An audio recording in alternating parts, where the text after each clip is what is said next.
Hi there, here's a little bit more of the astrology underpinning the events going on over here in the UK with the outcome of the EU referendum. The backlash of exiting the EU is in its very, very early stages. It will be a long drawn out thing. When Saturn enters Capricorn in late 2017, I think things will really start to dig in and start to tighten up there. Now, just to pause, bear in mind that everything I'm saying here about the transits coming would be the same if the Remain voters had won the day.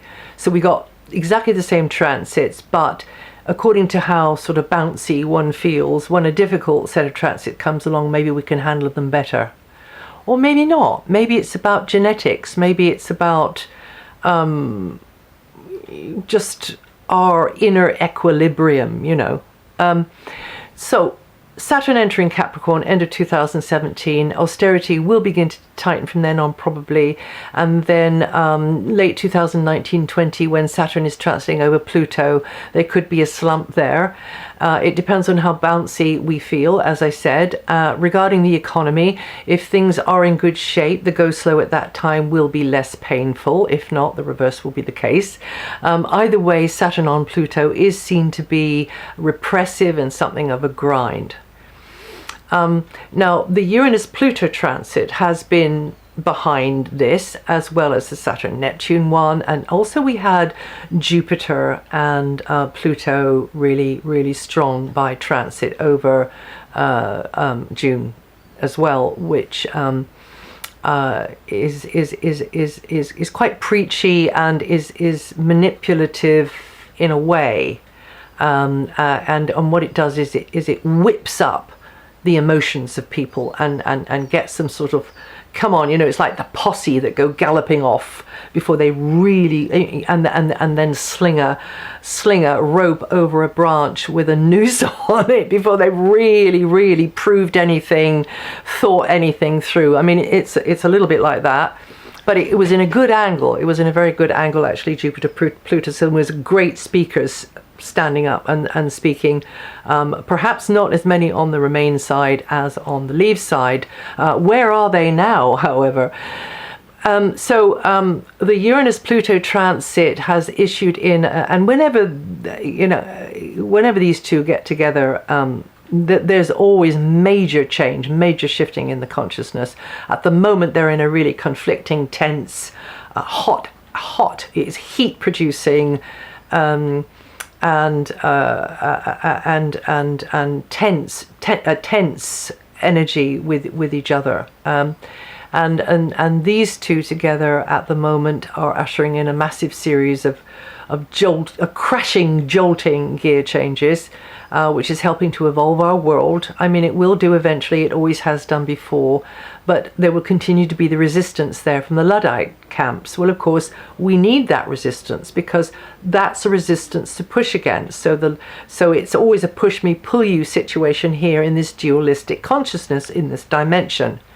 In fact, we couldn't have change without that healthy tension going on and that sort of seesawing, and if nothing else, it makes for a good plot and a rattling good yarn, you know. So who's going to win? You know, it's competitive. It's very, very competitive. In fact, I can be quite Luddite myself. I mean, I really do not like CCTV cameras everywhere. And I would not be uploading my life to Facebook because I come from the old school. I come from a time when privacy, or however you want to pronounce it, is respected. And it's a right to, you know, one's life is one's own and nobody's business but one's own. So there's a lot of things that I push back against and I don't like. In other ways, though, I seem to be too far out in my thinking. I mean, it's always been that way for many people's taste. So anyway, in this time of Pluto in Capricorn, this is a classic Pluto in Capricorn moment, and heads will continue to roll. Capricorn rules the establishment and the status quo, and Pluto is the wrecking ball. Pluto comes along and breaks things down, and it appears to be happening in all systems, you know, I mean, in all setups. So we've got schools, we've got law and order, we've got pharmaceuticals, we've got medicine, you could say, we've got government, we've got financial institutions, and it needs to be broken down, and the good bits, the bits that we need for the future, that will be remastered in some way or other. You know, scratch the old record and they remaster it, don't they? Or films or whatever. So this revolutionary energy will remain a theme in our skies for some time to come. Now,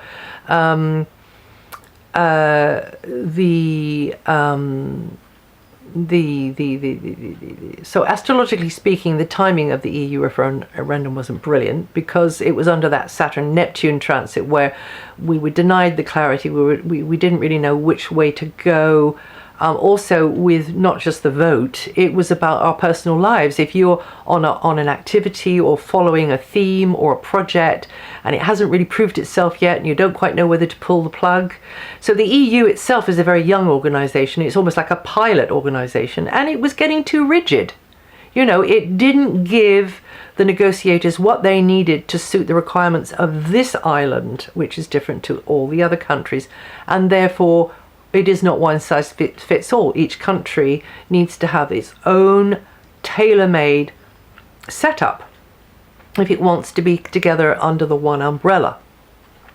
It's just my opinion, of course, for what it's worth. But anyway, back to the astrology. So both charts have got problems. The UK chart and the EU chart. No, that's wrong. There's lots of good things, but just looking at the amount of change coming, both the EU chart and the UK chart is full of change, disruption.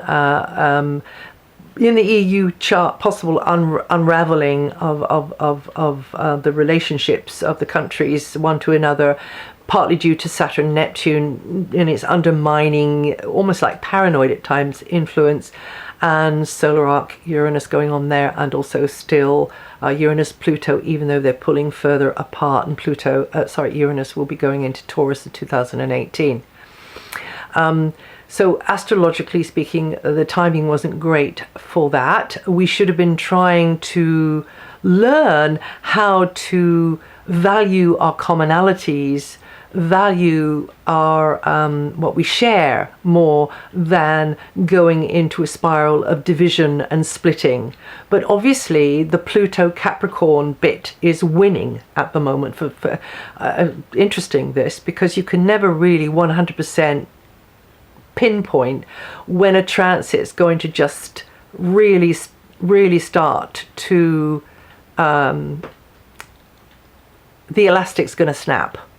And this must be setting a trend, because there's also, I am told, in the US a movement launching they're calling Texodus or Texit, and then there's California, and then there's NH Exit, which is New Hampshire Exit. So yeah, Texas and California, but I don't know a lot about that one there. There's also rumblings going on in Italy, and at the moment Spain doesn't have a proper government. They can't get a majority. There is total disarray. You know, if you call a flock of starlings a murmuration of starlings, then I guess you could call the present group of politicians a disarray of politicians.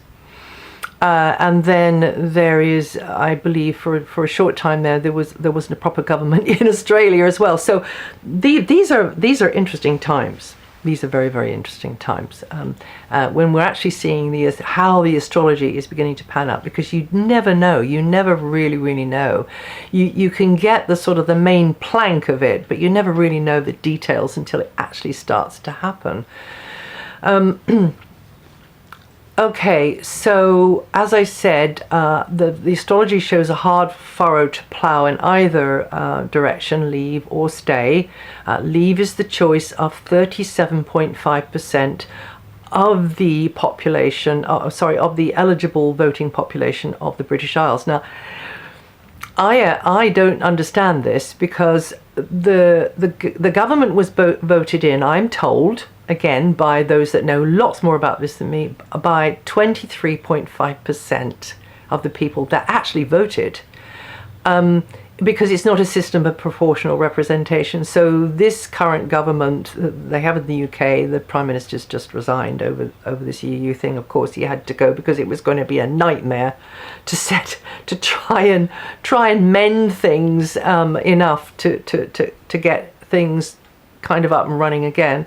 I'm waiting for the Chancellor to go next. He probably will, but anyway, he's probably holding back at the moment.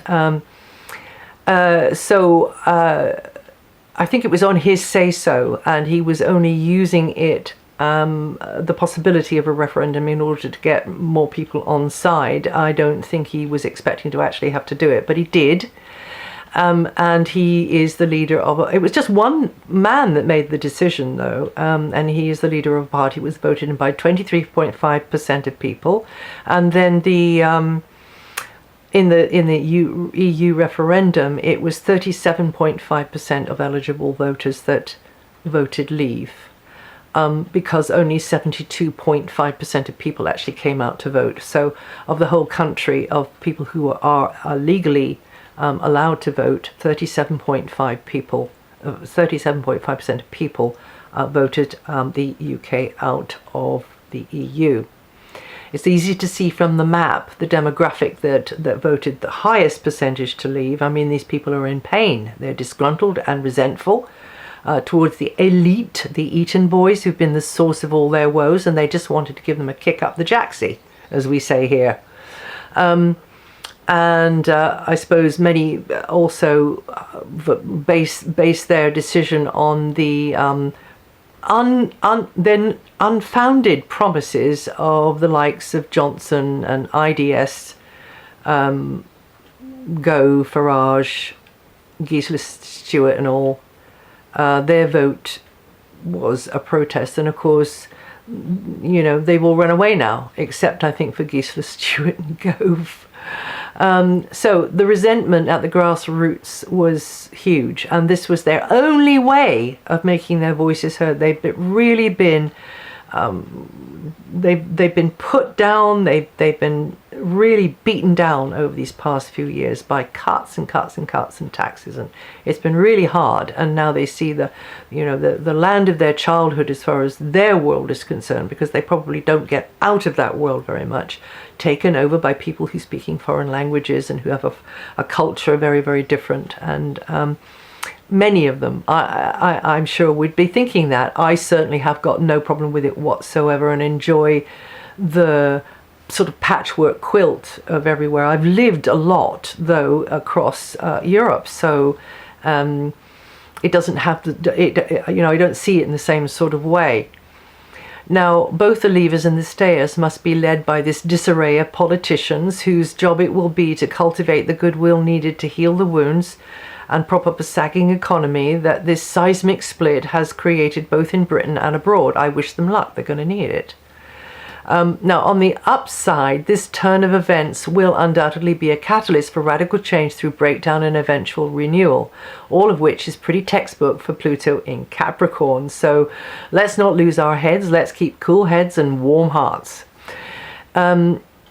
Probably there's a lot of people out there that just heard me say that and say, oh, I haven't got a problem with this at all. I'm glad, So, and I don't have a problem with it, but it's going to be it's going to be interesting to see how this goes. So there is an overview provided by the Expanded Awareness of Guidance, which I may have mentioned before, and that's pointed out again and again to me down the years that we're entering a new age, an age of inclusion, an age of integration, but it doesn't mean it's an age of takeover or assimilation. It's not meant like that. The value of each individual portion of this collective has to be acknowledged, honored for its unique part of the tapestry. It's literally like shaking out a load of jigsaw puzzles onto the table, and then looking at each piece and then looking at the actual final picture that it's supposed to be, and trying to decide, okay, which colors and which shapes go where, because each color and each shape is different to the other, but all together makes this one picture. So personally, I do recoil from the very idea of a one world order. It's like, oh no, not for me, not my scene at all. The idea, it's not what is meant. The idea behind this, as far as I can grasp, is that we should be coming more in our awareness to expand over the coming decades into a concept of our whole species becoming a full member of the extended family of species, off-planet species from and in the solar systems and solar systems beyond our own. And already it's begun. I mean, some of you want to see my video that I made years ago, about my conversation with an ET, which happened when I was in my 20s, so a very long time ago there, before it became fashionable, all this UFO stuff, you know, and I didn't really realize what was happening at the time, but in retrospect, anyway, so it has begun, this conditioning, as more and more exposure is given to humans seeing UFOs, seeing lights in the sky, seeing little clips on YouTube, sharing on social media, Facebook, etc., having ET encounters even. And the more conditioned we are becoming to the existence of these off-planet nations. Excuse me. And at the end, it's I've got the door open and there's stuff blowing in here. As at the end of June 2016, we are where we are. Actually, it's just beginning of July. And the challenge will now be how to nurture this new light, this new frequency. And as babies grow, they become more complicated, they become more difficult to handle as well, and they need more energy and effort. And this new babe, this new light that came in the December 21st, 2012, is beginning to grow now and spread, and the shadows will deepen because the light is stronger with this new light.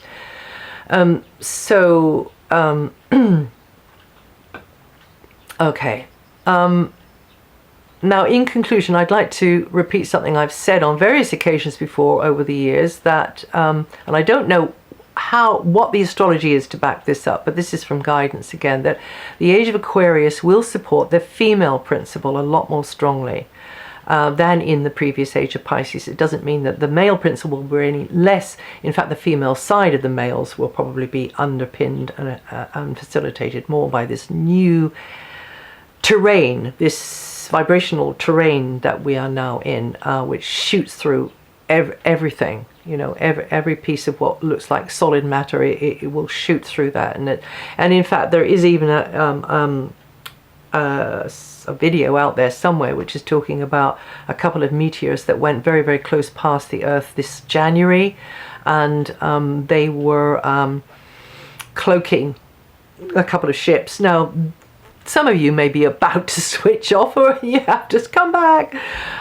Whether that is like that, I don't know, but there's been this sudden wave of sort of awareness now. You know, it takes a little while to get down into the cellular level, but there's a really, really sudden way that we're not putting up with this anymore.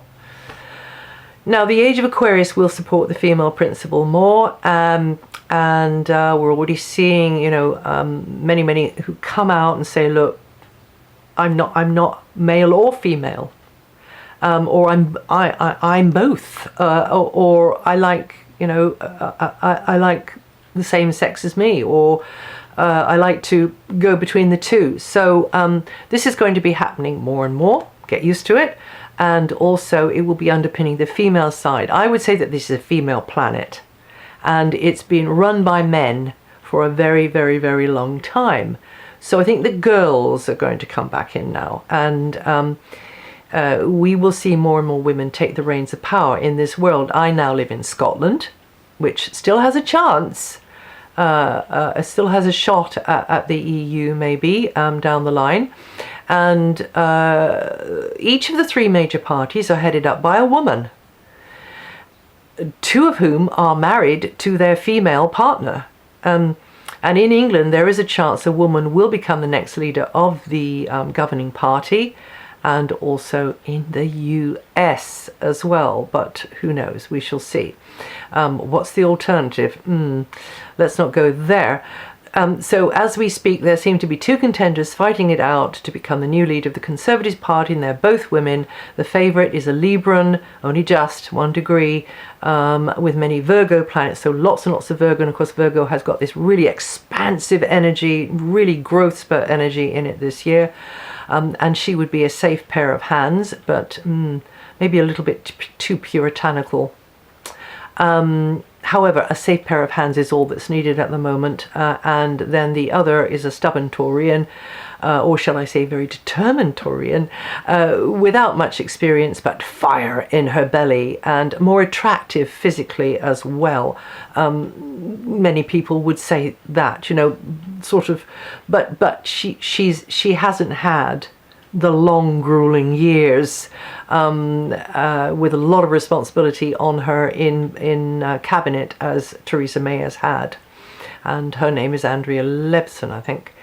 So this is coming from somebody who's not political, so I'm just trying to bring in some context here. And then we have Angela Merkel. Her ship may be headed for the rocks later this year and into 2017. So you know what? May we continue to live in interesting times. I'll see you soon.